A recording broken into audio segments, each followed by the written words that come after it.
warakoze kunkunda, kunyitaho, kunyihanganira.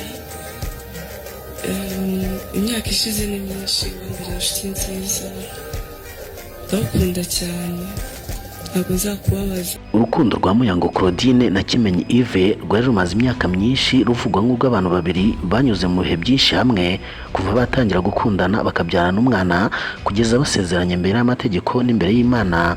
Benshi babonaga ko urukundo rwabo rwari rugeze ku ntego. Icyakora nyuma y'imyaka y'ibyishimo, ibibazo n'amakuru atandukanye byagiye bigaragara mu mibanire yabo, none ubu amakuru nuko bageze mu gutandukana byemewe n'amategeko.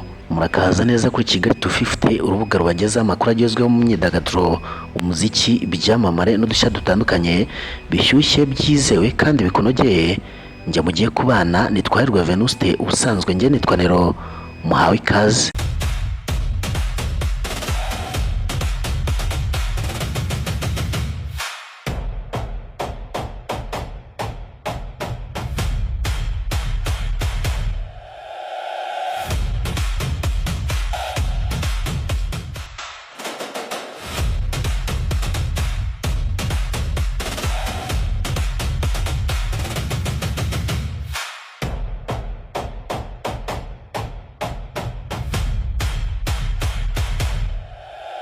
Urugendo rw'inkuru y'urukundo rwa Muyango Claudine na Kimenyi Yves rwabaye rurerure kandi rwanyuze mu byiciro byinshi. Muyango Claudine Uwase wabaye Miss Photogenic muri Miss Rwanda 2019 na Kimenyi Yves batangiye kugaragaza ku mugaragaro ko bakundana mu mpeshyi ya 2019, ubwo Kimenyi Yves yavugaga ko mubyara we ari we wabahuje kuko Muyango Claudine yari asanzwe ari inshuti y'uwo mubyara.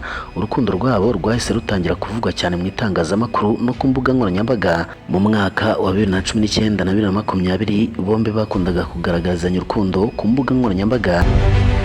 Kimenyi Yves yigeze kwandikira Muyango agira ati, uko iminsi ishira niko ngenda ndushaho kugukunda.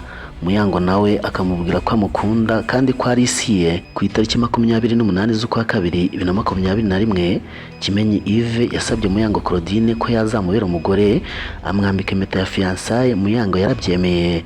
Biba intambwe ya mbere ikomeye mu rugendo rwo kubana nk'umuryango. Ku itariki 29 Kanama 2021 bibarutse imfura yabo y'umuhungu, bamwita Kimenyi Miguel Yanisi. Icyo gihe Kimenyi yashimiye Muyango kuba yamuhaye umwana, avuga ko n'umwana bakomeza kumukunda.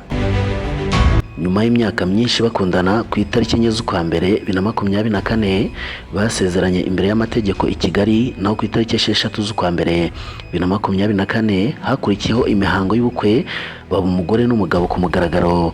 Guhera mu Kwakira 2025, Muyango Claudine yifurije Kimenyi isabukuru y'amavuko, amwibutsa ko agifite umwanya wihariye mu mutima we kandi ari umubyeyi mwiza. Kimenyi Yves nawe yamusubije ko ubutumwa bwe bwamwibukije ibihe byinshi byiza banyuzemo, avuga ko Muyango azahora ari umwe mu bantu b'ingenzi mu buzima bwe. Amakuru aheruka yari atandukanye n'ibyavugwaga mbere. Hari inkuru nshya yasohotse muri Gicurasi 2026 ivuga ko Kimenyi Yves afite undi mukunzi muri Australia kandi uwo mugore bafitanye abana babiri b'impanga. Aya yari amakuru akomeye cyane, yari atandukanye n'ibyo Kimenyi Yves yari yaravuze mu kwa kabiri 2026 ubwo yari akomeje kuvuga ko urugo rwe na Muyango Claudine rumeze neza. Ni ngombwa rero kutavuga ko ibintu biri hagati yabo uyu munsi byabyemejwe neza,